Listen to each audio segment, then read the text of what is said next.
નમસ્કાર. આજે આપણે શીખીશું પોષણ ટ્રેકર એપ્લિકેશનની અંદર THR વિતરણ કેવી રીતે દર્શાવવું. એ માટે સૌથી પહેલાં આપણે પોષણ ટ્રેકર એપ્લિકેશનને ઓપન કરીશું. આપણે એને નંબર અને એમપી નંબર પૂછે છે, તો આપણે દાખલ કરી દઈશું. પછી એમપી નંબર છે એ પણ દાખલ કરીશું અને લોગિન આપીશું. લોગિન આપીશું એટલે આપણે એને બે ખાનાઓ ખોલેલ છે. આપ સૌ જાણો છો, બેનિફિશરી રજિસ્ટ્રેશન અને હોમ વિઝિટ શેડ્યુલર. એમાં સૌથી પહેલું બેનિફિશરી રજિસ્ટ્રેશન છે, એના પર ક્લિક કરવાનું છે. ઓકે, એ પછી અહીંયા આપણને બધા ખાનાઓ ખુલેલા દેખાય છે. 8 જેટલા ખાનાઓ છે, જેમાં ગર્ભવતી મહિલા, સ્તનપાન કરાવતી મહિલા અને 0 થી 6 વર્ષના બાળકો, ગર્લ્સ, દૈનિક ટ્રેકિંગ અને અનાથ બાળકોની માહિતી આપેલી છે. એમાં આપણે સૌથી પહેલાં સગર્ભા બહેનોનું THR વિતરણ છે એ શીખવાના છીએ. તો એ માટે આપણે સૌથી પહેલાં ગર્ભવતી મહિલાઓ નામનું ખાનું છે તેના પર ક્લિક આપીશું. ચાલો ઓપન કરીએ છીએ એટલે આપણને અહીંયા પૂછવામાં આવે છે. 3 નામ ઓલરેડી અહીંયા દાખલ થયેલા છે સગર્ભા બહેનોના. એમાં આપણે કોઈ એક બેન છે એને આપણે માહિતી દાખલ કરવાની છે.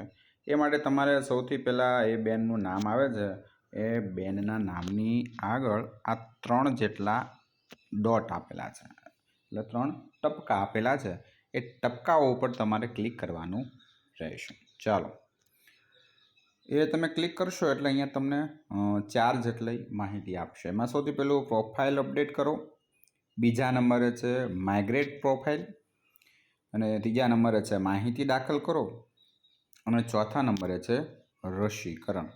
પ્રોફાઇલ અપડેટ કરો, માઇગ્રેટ પ્રોફાઇલ, માહિતી દાખલ કરો અને રસીકરણ. તો એમાં આપણે જવાનું છે માહિતી દાખલ કરો.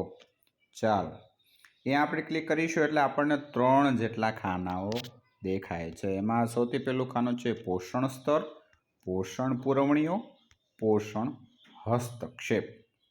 ચાલો સમજીએ ને.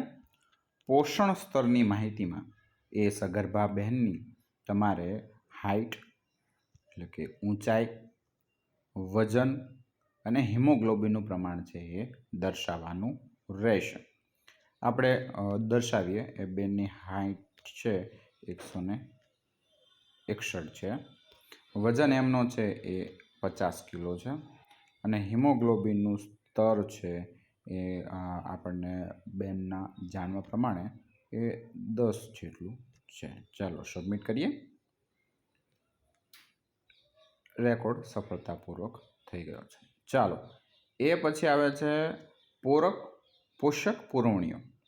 એમાં આપણે ફોલિક એસિડ, શું તમે કોઈ પોષક પુરવણીઓ આપવામાં આવેલ છે, ફોલિક એસિડ છે, આયર્ન છે, વિટામિન છે, કેલ્શિયમ છે, એનું જો તમને આ બહેનોને આપવામાં આવતું હોય તો એ આપણે અહીંયા દર્શાવવાનું રહેશે.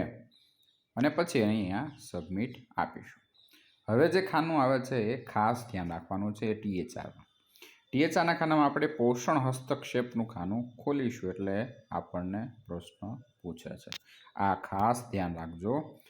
THRમાં પોષણ હસ્તક્ષેપ શું તમને પૂરું પાડવામાં આવ્યું છે, ટેક હોમ રેશન એવું પૂછાય છે, તો ત્યાં આપણે ક્લિક કરવાનું રહેશે. તો ચલો આપણે ક્લિક આપીએ. પછી number of day of which THR been provide, તમને કેટલા દિવસનું THR આપવામાં આવી રહ્યું છે, તો આપણે લખીશું 28 દિવસ. ચાલો, તમે કયા પ્રકારની આરોગ્ય સેવાઓનો લાભ લઈ રહ્યા છો? જો એલોપેથી હોય તો એલોપેથી, હોમિયોપેથી હોય તો હોમિયોપેથી, અને આયુષ હોય તો આયુષ. મોસ્ટ ઓફલી અત્યારે એલોપેથી બધા માણસો બહેનો લેતા હોય છે, તો એ આપણે દર્શાવી શકીએ છીએ. ન દર્શાવીએ તો એ બહેનોને પૂછીને કરવું.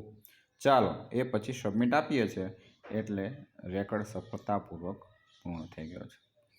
આ રીતે આપણે THRની એન્ટ્રી છે એ કરી શકીએ છીએ. ચાલો, એવી જ રીતે સ્તનપાન કરાવતી મહિલાઓની અંદર આપણે જઈએ. આ 3 ડોટ ઉપર ક્લિક કરીશું, માહિતી દાખલ કરો ત્યાં જઈશું, પોષણ હસ્તક્ષેપ છે ત્યાં જશું, THR હોમ આપ્યું છે, ટેક હોમ રેશન છે ત્યાં ક્લિક કરીશું અને સબમિટ આપીશું એટલે આપણી સ્તનપાન કરાવતી મહિલાઓને THRની એન્ટ્રી પૂર્ણ થશે. એવી જ રીતે આપણે 6 મહિનાથી 3 વર્ષના બાળકો છે એમાં પણ એવું જ કરવાનું છે. તમામ નામ આપ્યા છે, નામની સામે 3 ડોટ આપેલા છે એટલે ટપકા આપેલા છે, એના પર ક્લિક કરીશું. માહિતી દાખલ કરો તેના પર ક્લિક કરીશું. પોષણ હસ્તક્ષેપ બીજા નંબરનું ખાનું ત્યાં ક્લિક કરીશું અને એ જ માહિતી અહીંયા આપણે કરવાની છે. ઘન ખોરાક આપવામાં આવે છે તો એને આપણે હા પાડીશું. શું તમને પૂરું પાડવામાં આવ્યું છે ટેકહોમ રેશન, તો ત્યાં આપણે ક્લિક આપીશું. બરાબર. પછી હિમોગ્લોબિનનું સ્તર કેટલું છે, કયા પ્રકારની આરોગ્ય સેવાઓ લઈ રહ્યા છો, તો એ આપણે એ કરી શકીએ છીએ. અને સબમિટ આપીશું એટલે બાળકોનું THR વિતરણની એન્ટ્રી થઈ જશે. ઓકે. એવું ને એવું જ આપણે કિશોરી હોય તો કિશોરીને પણ આપણે THR આપતા હોઈએ છીએ, તો સેમ એમાં પણ આપણે હાજરી પૂરી શકીએ છીએ. માહિતી દાખલ કરવામાં જશું, પોષણ હસ્તક્ષેપમાં જશું, એની એ જ પ્રવૃત્તિ છે અહીંયા આપેલું છે અને સબમિટ કરીશું એટલે દાખલ થઈ જશે. તો આપણે માહિતી મેળવી છે એ THR વિતરણ કેવી રીતે કરવું જોઈએ. આશા રાખીએ છીએ તમામ બહેનોને આ માહિતી સરળતાથી સમજ પડી હશે અને THRની એન્ટ્રી કરવામાં ખૂબ સરળતા રહેશે. આપ સૌનો ખૂબ ખૂબ આભાર.